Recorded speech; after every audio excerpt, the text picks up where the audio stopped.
Imagine this. You are 22, 23 years old, fresh out of college. You have a degree, dreams, ambition. But your mind keeps asking, what does a good manager actually look like? Not just someone who gives orders, not someone who pretends to be a leader, not someone who shouts all day, but a real manager. A manager who knows how to get results while also respecting people. This is exactly where the story of the 1 minute manager begins. The main character, a young man, curious, ambitious, and confused, starts traveling from company to company, searching for the perfect manager.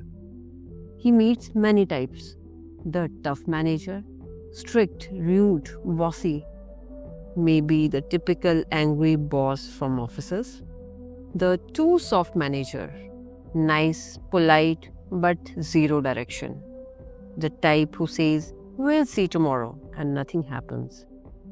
The young man keeps thinking, is leadership always a trade-off, either results or kindness? Is there anyone who has both? And then one name keeps popping up, the 1 minute manager. A man whose methods are extremely simple, but the results are extraordinary. The young man gets curious and decides to meet him, and this meeting changes his life.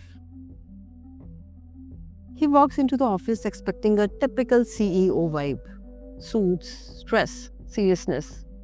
But instead, he sees a calm, smiling man. No ego, no attitude, no CEO drama. Just a simple human being. The 1 minute manager welcomes him warmly, offers him tea, talks casually. And the young man thinks, this man runs one of the most successful teams? That's when the manager says, I believe in simple management because people are simple, and when you treat them right, they perform right.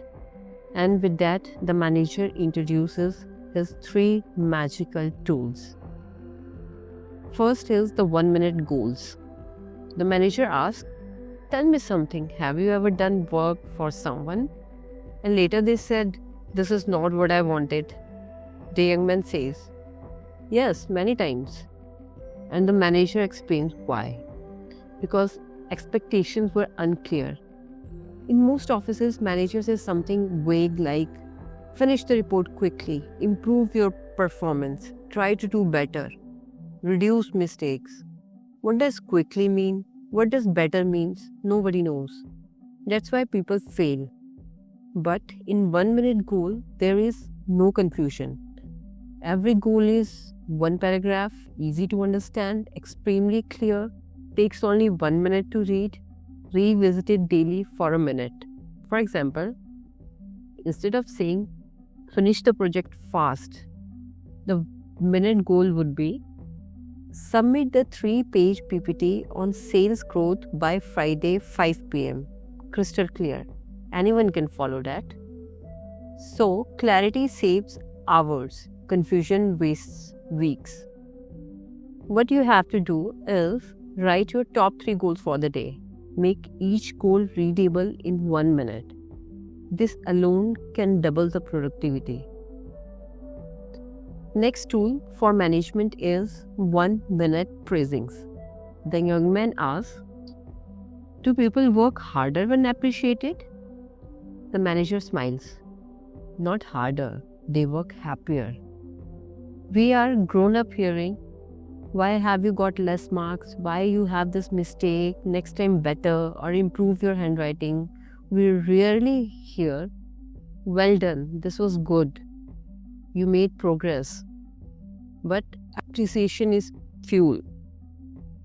Manager explains, if you catch people doing something right, they will repeat it. Not after the project is finished, not after 3 months, but immediately, within 1 minute of good work. For example, a team member makes a clear report. You say, the report is clear, neat, and exactly what I needed. You handled it well. Just 15-20 seconds. But the impact, massive. So Praise early, praise honestly, praise specifically. Find one person today and appreciate them for a specific action and watch the magic. The third magic tool is 1 minute redirections. The young man asks, "What if someone makes a mistake?" The manager replies, "Simple. Don't attack the person, correct the behavior." Because leadership is not about scolding, it's about guiding. When someone does something wrong, you say, "Look, this particular action was not correct. Here is what should have happened instead." No shouting, no blaming, no humiliation, no long lecture. And this redirection happens within 1 minute. Then comes the most powerful part. After correcting the behavior, never ever drag the mistake again. You separate the mistake from the person. You correct the action, but you still trust the human. Imagine your teammate forgot to send an important email. You don't say, "You are irresponsible." You say, "You missed this email today and it affected the schedule. Let's ensure we send it earlier next time." 1 minute, clear, direct, kind.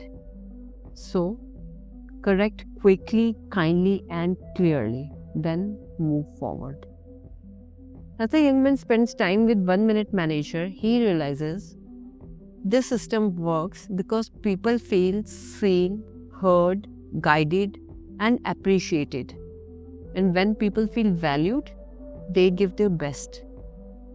The manager sums it up beautifully. People who feel good about themselves produce good results. For example, instead of shouting to kids, "Study properly," set 1 minute goals. 20-minute maths, 10 minutes reading, 1 summary paragraph. Praise when they follow. Correct when they don't. The home becomes much calmer. Also, when you want to build a habit, make 1 minute goals so that you can read it. 10 push-ups, 2 pages reading, 5 minutes meditation. Small wins bring big changes. By the end of the story, the young man understands leadership is not complicated. Human beings are not complicated. Systems don't need to be complicated. Great leaders do 3 things consistently: set clear goals, appreciate good behavior, and correct wrong behavior quickly. He realizes leadership is not about controlling people, it's about helping them succeed. And the manager leaves us with one unforgettable truth. When you change the way you lead people, people change the way they work with you.